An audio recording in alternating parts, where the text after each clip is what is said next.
Hi everyone! Welcome to our diabetes-friendly cooking video series, which is geared towards adult with type 2 diabetes. My name is Katherine, and today we'll be making a Southwest quinoa bake. And this is a delicious recipe that you can also use for meal prepping.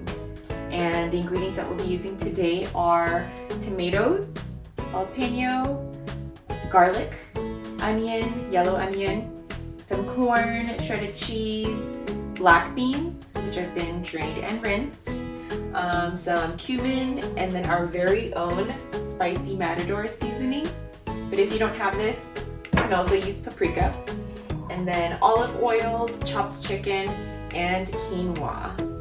So we're using quinoa today because it's a great whole grain carbohydrate, and it's also a great source of protein, fiber, and it can be used for gluten-free recipes as well.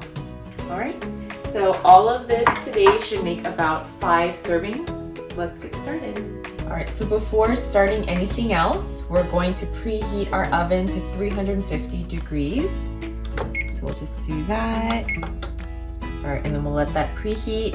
And while that's happening, we're going to first make our quinoa. So I have in our pot 2 cups of water, and I'm going to turn the stove on. And then we'll add our quinoa, and just make sure you rinse it before you add it in.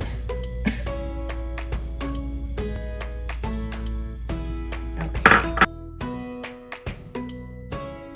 So now that the quinoa is in there, we're going to let it come to a boil.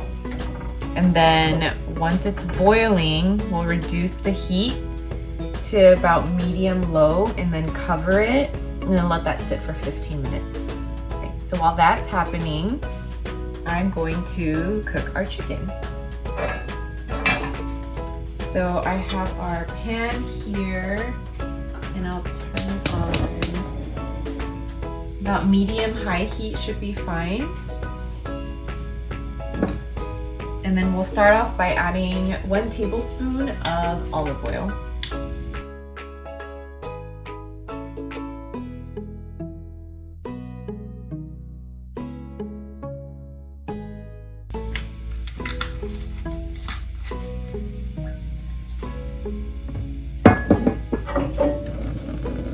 And just coat your pan with your oil.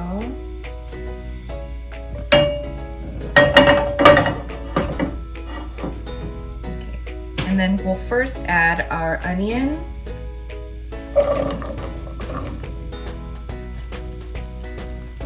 And our garlic, our minced garlic.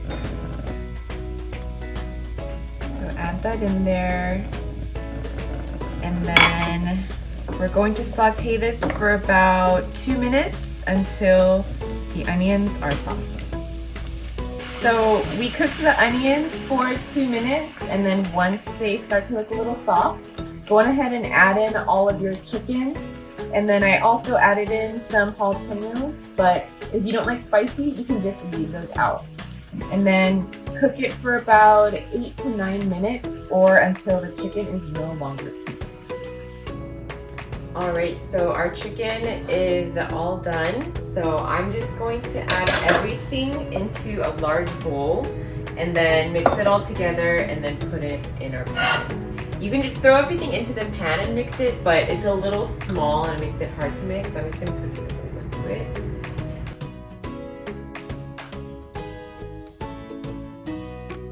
In there.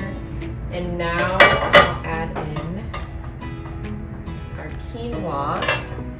It's been cooking for 15 minutes, so the water's all absorbed.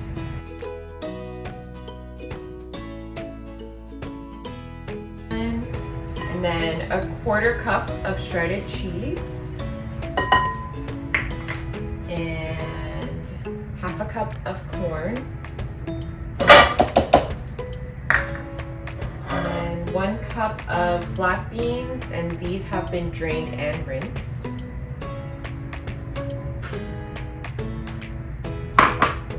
And 1 cup of chopped tomatoes.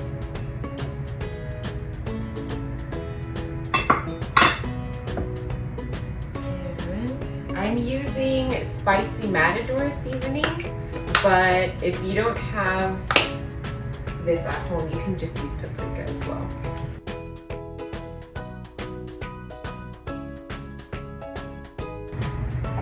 And then we'll add in cumin.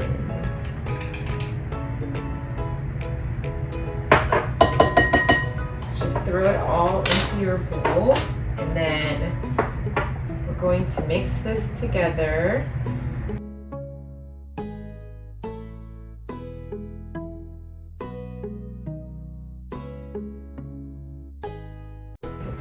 All right, so just throw all of that in there.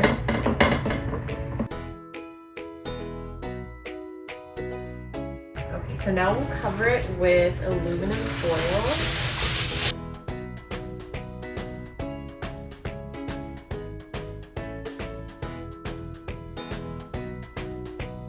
And it's ready to go in the oven. So once it's in the oven, we'll bake it for about 25 to 30 minutes. Bring it out and then sprinkle cheese on top. Let's put this in here.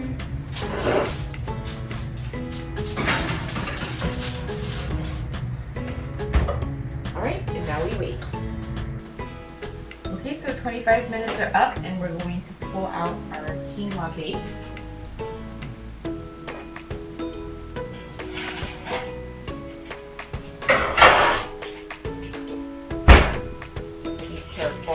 It will be hot. Alright, so now that it's out, I'm going to take the rest of our cheese and just sprinkle it on top. Alright, and we're all set. Alright, so now that we're all finished, I served myself 1 cup of our quinoa bake, and that'll provide 37 grams of carbohydrates and 32 grams of protein. And just keep in mind, your body could need different amounts of carbohydrates, so just consult with your registered dietitian or physician if you have any questions about that. Alright, so with my quinoa bake, I added some cilantro and a little bit of avocado, just to spice it up a little bit, and you're all set. Alright, so enjoy!